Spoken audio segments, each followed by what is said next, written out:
transpired over the last couple months. Here we go, I'm people. excited to be back to this. Here we go, Doc. Let us know what's going on.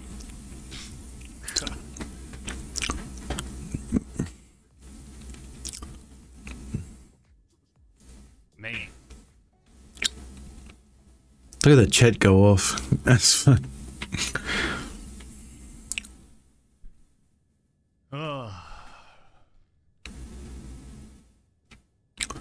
So glad you're back. Hey, I appreciate it, Shane. It's good to be back to a certain degree.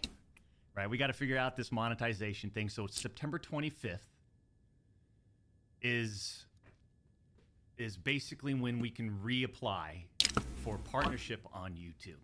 You know? People ask, like, do I... Now that you're not getting monetized, you're not going to be streaming ever again, or you're on YouTube, are you? There's an opportunity to reapply, right? September 25th is the date.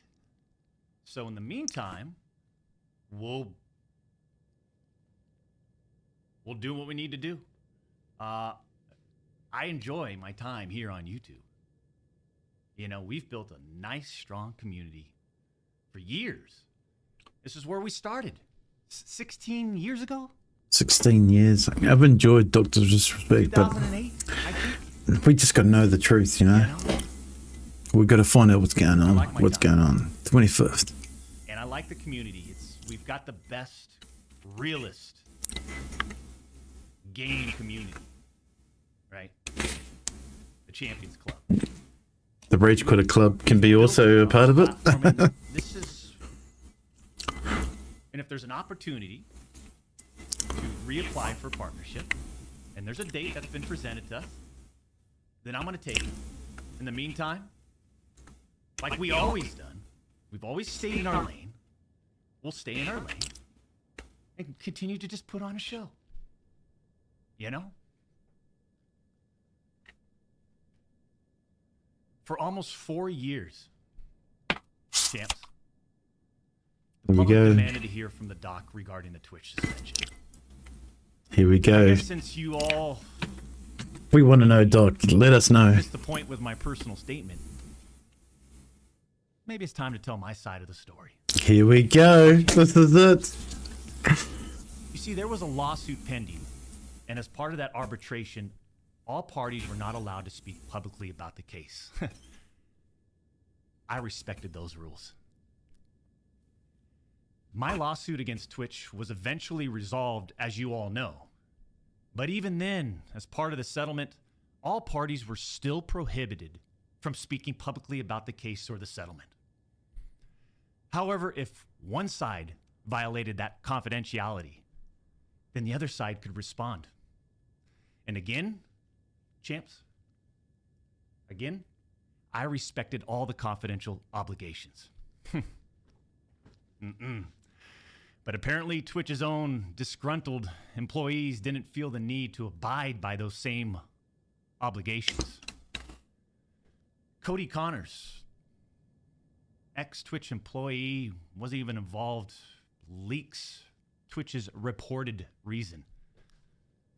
Years later, Cody, why do this? What was the point? This was settled professionally.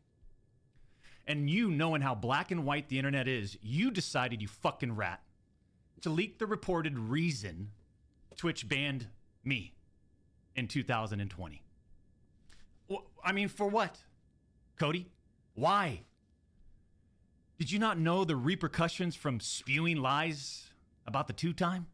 Did you not know the repercussions of accusing me, Cody Connors? You see, you don't know shit, and it was obvious from your tweet. You didn't have any firsthand knowledge of my dispute with Twitch. You said that I got banned from Twitch because I was sexting a minor through Whisper's messages? Do you even know what the legal definition of sexting is? I do. And yeah, I used Twitch as Whispers, but trust me, I wasn't sexting anyone. You also said the word minor, Cody. I even made sure that word was emphasized in my statement, edited, etc., just to make sure these so-called journalists would pick up on it. And boy, oh boy, did they ever, champs. Here we go. I knew it. When all these so-called journalists, Cody, fired off your tweets, did any of you consider that the Twitch user may have been over the legal age of consent at the time of the messages? You didn't. Neither did any of these journalists, and neither did Twitch at the time of the ban. You also tried to tell the world that I was trying to meet up with this user at TwitchCon, but you're wrong. Let's set the record straight. Here we I go. never intended to meet this user ever. We never made any plans to meet at TwitchCon or anywhere else, and in fact, we never met in person ever. Your bullshit accusations gave false courage to other former Twitch employees to make shit up as well. Oh my I gosh. suspect all of you sort of planned and coordinated this attack. These big-time publications, these journalists, these various outlets are sort of just gossip channels now, don't you think, champs? They act like they're just gossip channels now, without any real journalism and real research happening. They reported on all this based on leaks from 2 former Twitch employees, one of whom was supposedly on the trust and safety team.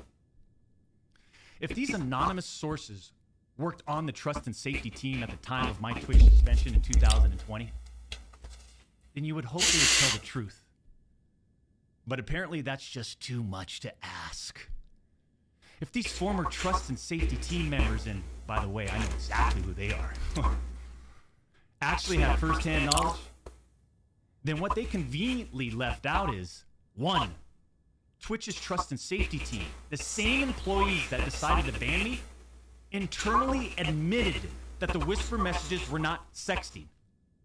And 2, Twitch's trust and safety team, the same employees that decided to ban me, internally acknowledged that the whispers did not constitute child sexual abuse material CSAM. I'll say it again. Neither I nor the Twitch user exchanged any sexual graphic messages or images. Cody Connors and these other anonymous sources are trying to paint a picture that I was exchanging sexually explicit messages and photos with this Twitch user. That never happened. I even used the word inappropriate, purposely. And look at how it was defined by everyone, champs. Huh? Including these defaming articles. I'm sorry, but mutual bantering with inappropriate jokes taken out of context should have never led to me getting banned from Twitch in the first place. I mean, I just always how knew. would each of you I always thought that all your the. private DMs, your text messages, your chats were looked at, dissected, and taken out of context by someone who's deliberately trying to find something inappropriate in those words? They'll probably say he's ranting and raving now. A situation where a victim publicly accuses someone of wrongdoing, that never happened here. We're talking about allegations that Twitch made against me as a half-baked reason for justifying their actions of suspending and shutting down my channel. Allegations that Twitch made without even a legal analysis of whether the whisper messages were legal! You see, I engage with my community. I engage with other streamers. And through Twitch Whispers, I communicate with Twitch users. Conversations that consisted of a variety of playing games and gaming politics, content creation, random stuff. This was the extent of my whispers with this Twitch user. On June 21st, 2020, my ex-Twitch partner manager learns that I exchanged whispers with the Twitch user. And I say ex-partner manager because for years, this guy didn't do anything for me, my community, or my channel. For years. I'm talking no front page love. You're talking about the face of the platform, right? Literally. The face of the platform. And I know Champions Club remembers this. We got zero front page love on the website. Was never on my channel. He didn't follow me on Twitter. He wouldn't even inform us about Twitch rival tournaments. We're talking about the two-time Twitch rival tournament. Oh, I'm sorry. Would you want to play in it? We got zero support from this guy. And it was just so obvious that he carried a grudge against the two-time. What do you guys think? So after we signed with Twitch in 2019, we asked for a new partner manager. And just a few months later, that ex-Twitch partner manager is directly involved with getting me banned. Coincidence?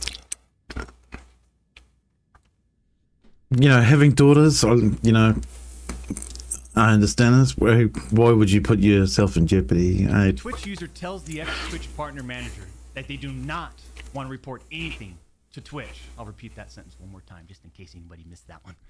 The Twitch user tells this ex-Twitch partner manager that they do not want to report anything to Twitch. But this ex-Twitch partner manager encourages the user and even directs them to file a report directly with Twitch, even though the user told him clearly that we never physically met anywhere and that no photographs were exchanged. On June 24th, 2020, Twitch's special operations team receives and reviews the user's report. They find no issues and determine that it did not warrant any further escalation to Twitch's law enforcement response team.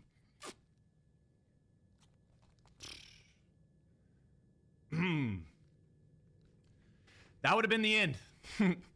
That should have been the end. But that partner manager, oh boy, did he had it out. He had it out for the two-time. He finds out that no further action will be taken, so what does he do? He personally escalates the report to a friend on the Twitch's LER team. The LER team, remember, that's the Twitch's law enforcement response team. He escalates the report to a friend on Twitch's LER team. So a day later, on June 25th, the LER analyst pulls the entirety of the Whisper messages and begins discussing them with his director of the LER team. Mind you, this director is on vacation at that time and does not have access to their computer or work files. Let me just remind you, I went through a multi-year, big-time arbitration, okay? And, you discover a lot of stuff. Mind you, this director is on vacation at that time. The LER analyst cherry picks and sends a few targeted excerpts out of context from the Whisper messages to this director. Now, if you do this, you can make anyone's messages look inappropriate, even when they aren't. Within less than 1 hour, this LER analyst and his director have made the decision to suspend me from Twitch. Twitch submits a report to NCMEC. You guys all read those little articles, huh? The NCMEC. Twitch submits that report. The National Center for Missing and Exploited Children. Guess what? As far as I know, and over 4 years have passed, they didn't do anything with the report. As far as I know, they didn't escalate Twitch's report to law enforcement. Mind you, the same people that made this decision admit internally that the messages did not constitute sexting. The same people that made this decision at Twitch admit internally that the messages did not warrant any child sexual abuse material charge. Twitch makes this decision to terminate my contract and ban me while admitted they did not perform any legal analysis of whether the messages exchanged were illegal in any way. Twitch makes this decision to terminate my contract and ban me while admitting that they never investigated the age of consent in the jurisdiction where the user's messages were sent and received. Twitch makes this decision to terminate my contract and ban me without ever interviewing me, the user, or any other third party, including the partner manager. It's fucking unbelievable! It's just a Dr. Disrespect is back.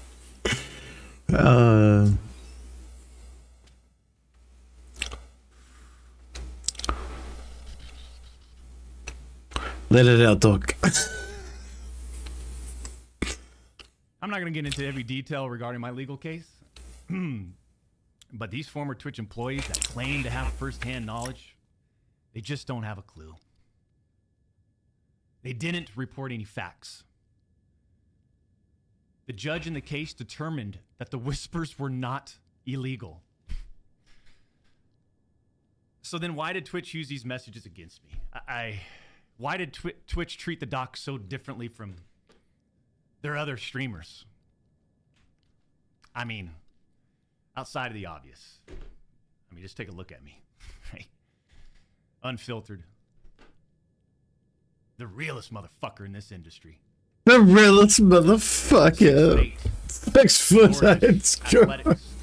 The two-time 1992, 1993. And trust me, we've worked hard for over a decade There we go. to improve as a person, a husband, and father, and to get where we're at today. I mean, I'm in such a good place today.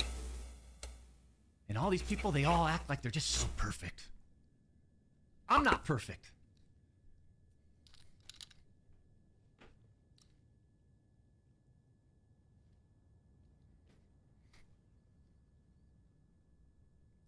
I don't claim to be perfect.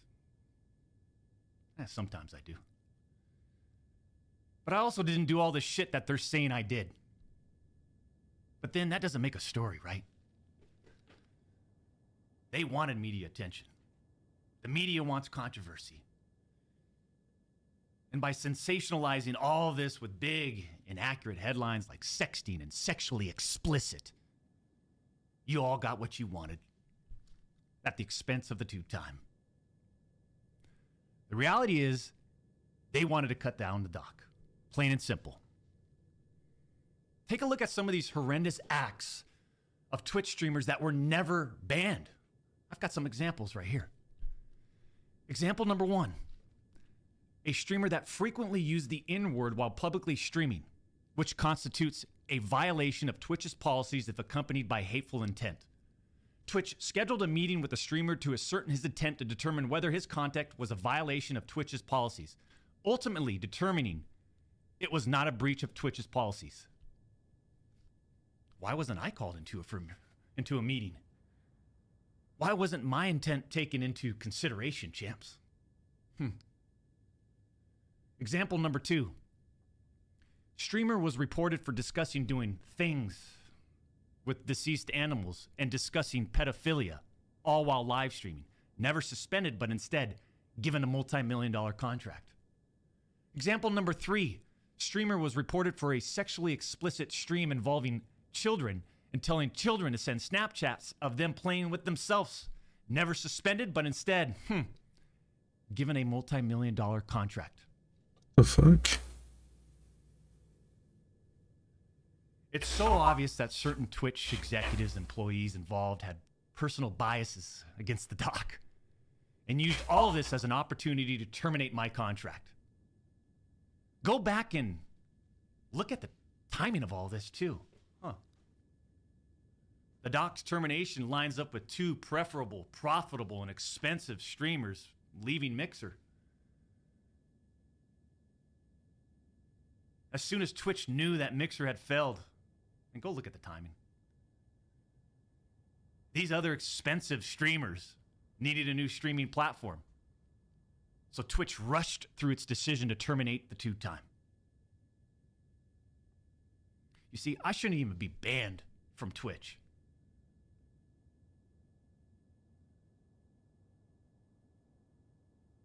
It's It just has so affected soon. us on so many levels. Back in 2020, and now in 2024. I reckon, yeah. You had what, Zealander, fucking, what's it, Tim the Tad Man, fucking Nick Merrick, fucking all them, fucking shitting on him, Ninja. Cody, Fuck. Connors, I just have to say it again. Surely they would apologize. Why would you do this? Like I said, this was handled professionally years ago. No fucking wrongdoing. But because of you, Cody, we just lost. Fuck, man. Yeah, we lost shit, man. Fucking Dr. Disrespect is back. Unfortunately, we have to lay off people from inside. Right? Because of you, Cody.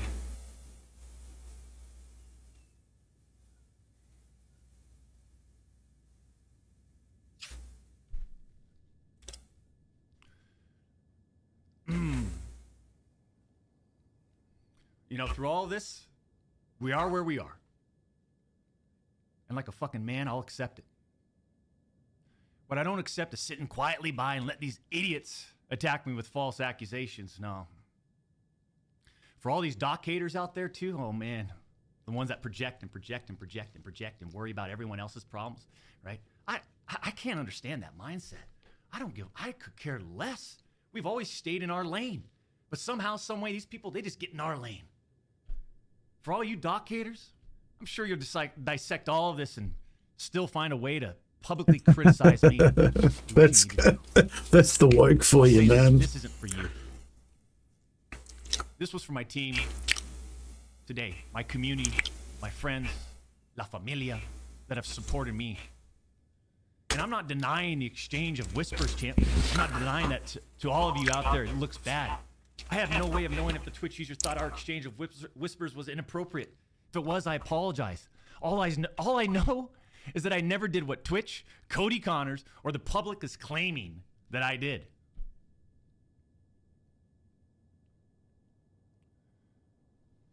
That's it. I'm not saying anything more about any of this, right? Unless I need to, because trust me, I have more I haven't disclosed. I just want to get back to what we do best. Gaming, man. Climb our way to tippity top of the mountain. Big up, Stock is back, man. Stock is back.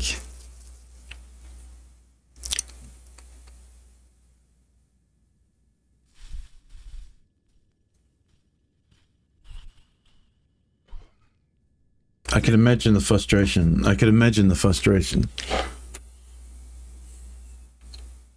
The tea time.